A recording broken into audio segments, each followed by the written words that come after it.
The new cabinet has come in with much gusto. And this is much appreciated, for there is no time to waste, and there is a lot that needs to be done in this country.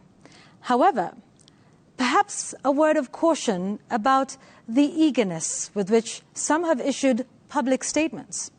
Statements that have heavy public import, some of which they have had to walk back.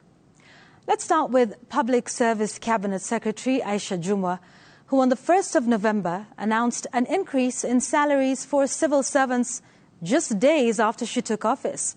She said, and I quote, "I will initiate the plan to increase salaries of the public servants," end quote. Never mind that the president, her boss, right after his inauguration, announced austerity measures, asking all government ministries and departments to cut a total of 300 billion shillings.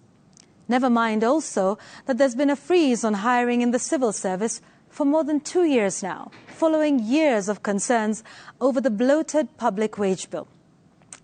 Exactly 1 day later, she acknowledged that we are indeed in the middle of an economic crisis, and she added, and I quote, "If the money will allow, things will be done. If not, we will shelve and wait for the opportune time," end quote. Then we have the new Cabinet Secretary for Education, who riled education stakeholders when he said, and I quote, "A number of our universities are faced with a number of problems, particularly finance. They must generate their own revenue because the exchequer as it is now is not going to be able to continue funding them. In Kenya, education takes 25.9%, so we have to find other ways of creating and generating revenue," end quote. Educationists were quick to register their concerns with this statement, saying that it would make education, which is a basic right, out of reach for the citizens of Kenya. Now, he later walked back this statement and said he was misquoted.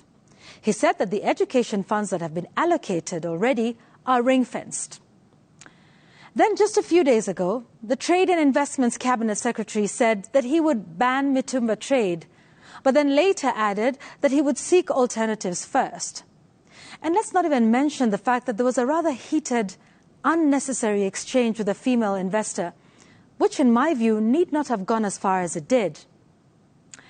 Then we have the newly minted Cabinet Secretary in charge of Health, Susan Nakhumicha, who in an interview on Jeff Koinange Live right here on Citizen Television said intern doctors earn 200,000 shillings, which is way more than those who are fully employed at 104,000 shillings.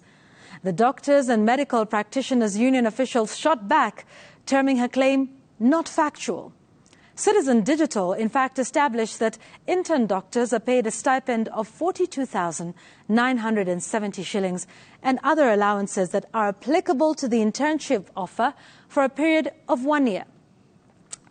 Now, please note, folks, that all of these statements were made even before the first cabinet meeting, which took place today, where national matters are discussed and firm positions on policy and direction of government are made.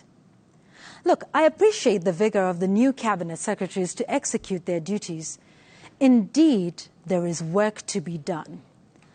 But perhaps a little caution with categorical public statements that take us all back to the old Kanu era of roadside declarations.